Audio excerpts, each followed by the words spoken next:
Hi everybody, how are you? Mr. Longstaff here with another video after a bit of a break. Another video for, this will be specifically for students in grade 6 who go to Carolyn Robbins School or Fairhaven School. I'm going to be playing music from our band book, the Standard of Excellence Book 1, and the tunes that I'm going to play for you today are ones that we were playing right around the time that we had to stop getting together in schools because of the quarantine procedures. So for today, I'm going to play 56, 57, 59, 63, and 66 for you. And the way I'm going to do it is the way I've done it in previous videos. I'll count it in, and I will play it, and therefore you have a couple of choices. You can either just listen and then play afterwards, or you can definitely play along, because since I'll be counting it in, you'll be able to hear exactly how fast the tempo is, you'll be able to take a breath in with me, and you'll be able to play along with me. That means that you'll also be able to repeat it and practice it as much as you'd like. Okay, so 56 is our warm-up, and it's one that we were doing before we had to stop for the quarantine. So 56 is at the top of page 15, and it's a good warm-up. Oh, and by the way, since a few people have been asking me, I'm going to be playing on Rusty today. It's been a while since I've played Rusty, so I took him out and was warming up and doing some playing earlier today, and it reminded me what a great old horn Rusty is. So, here is number 56. Here's your first note. And remember that there are slurs to play in 56. It's a really important part of it. Okay, so here's 56. I'll count it in, and you play along with me. Here's 56. Or listen, your choice. 1, 2, ready.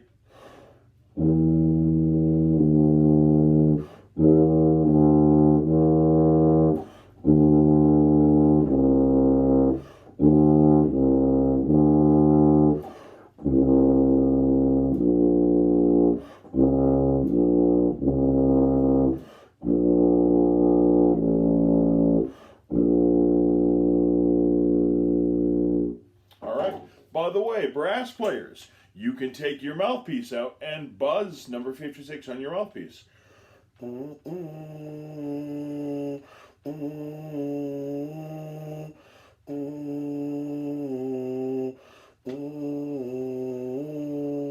So you can buzz along and then you can play along.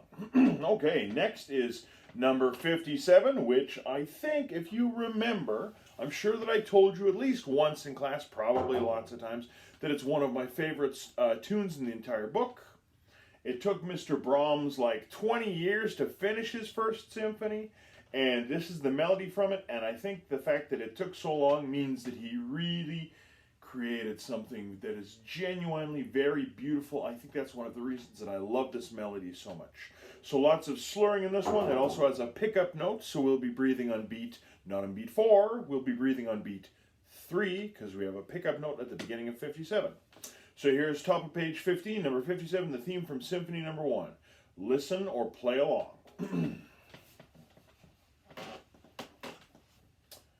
1, 2, 1, 2.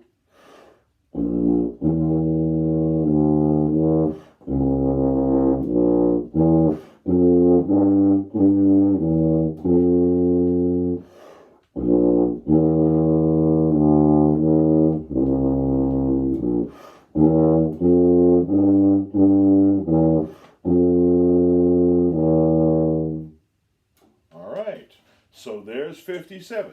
You'll notice that I didn't take it at a really slow pace.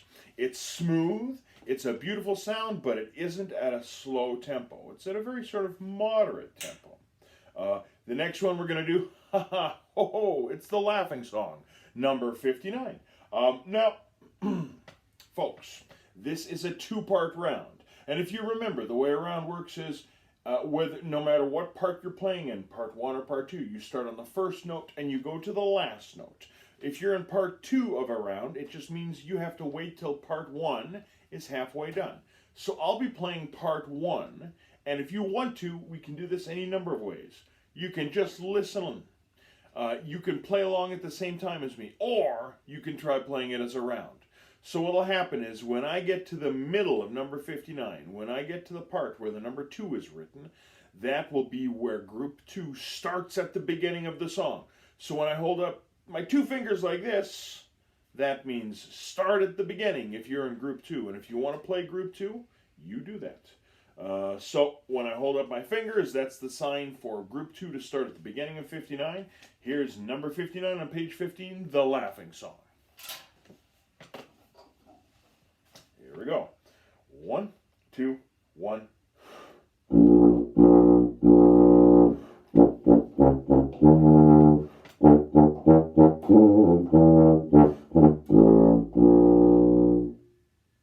All right, let's try that one more time. The Laughing Song. 1, 2, ready.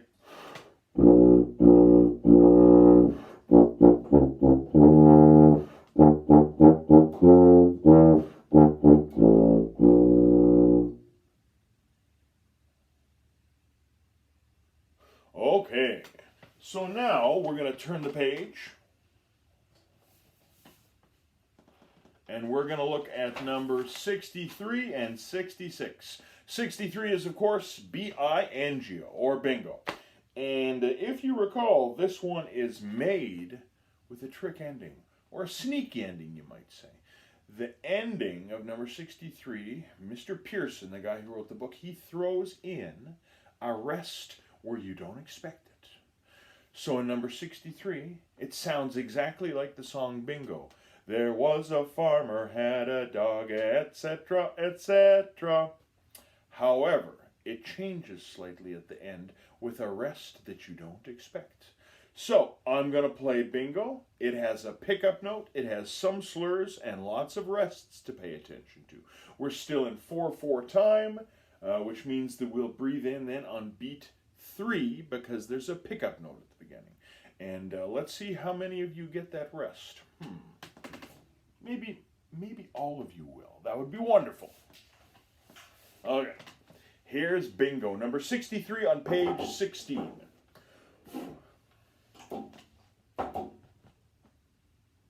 One, two, 1, 2.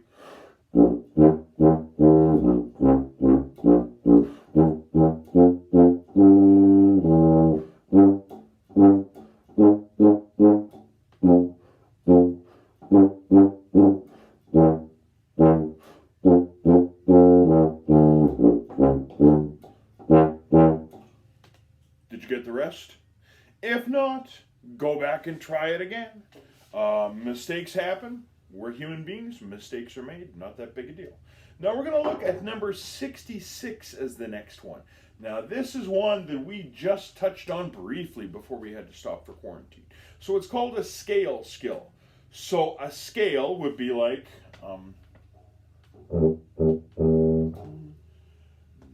do, re, mi, fa, sol, la, ti, do, ti, la, so, fa, mi, re, do. That's a scale.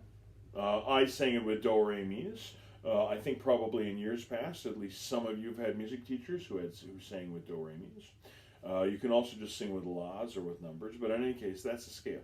Now, that's the scale that number 66 is based on, but we don't actually play that specific scale, the one that I just sang for you. Instead, we play notes that kind of surround it. We go below those notes, and we go up to sort of the middle of that scale, and we move around.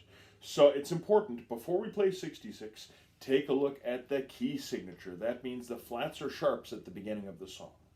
So for flute players and for trombone players and for euphonium players, you're going to see that there are 3 flats at the beginning. That means B flats, E flats, and A flats. That means third slide position in the trombone. It means first valve for baritones and tubas, baritones I should say. And it means A flats for the flutes, like G but with the little finger down as well.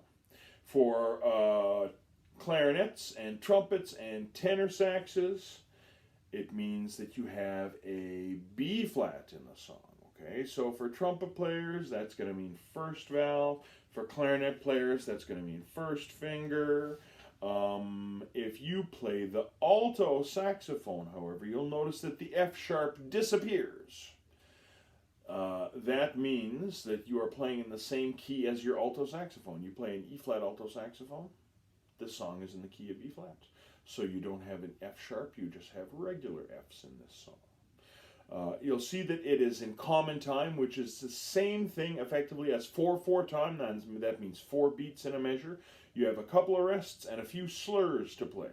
So I'm going to play the scale for you, and I'm going to play it for you twice.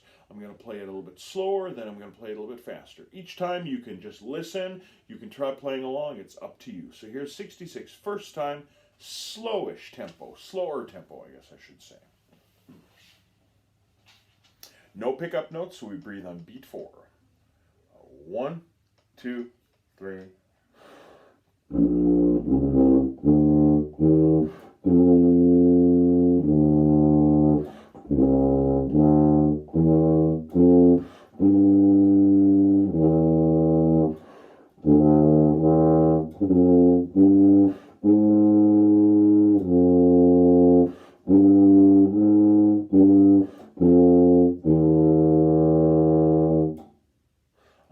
So that was 66 on page 16. Now we're going to do about maybe 30-35% faster. Same number, or same tune I should say, number 66, the scale skill, but about 30% faster. So here we go. 1, 2, 1, 2, 3.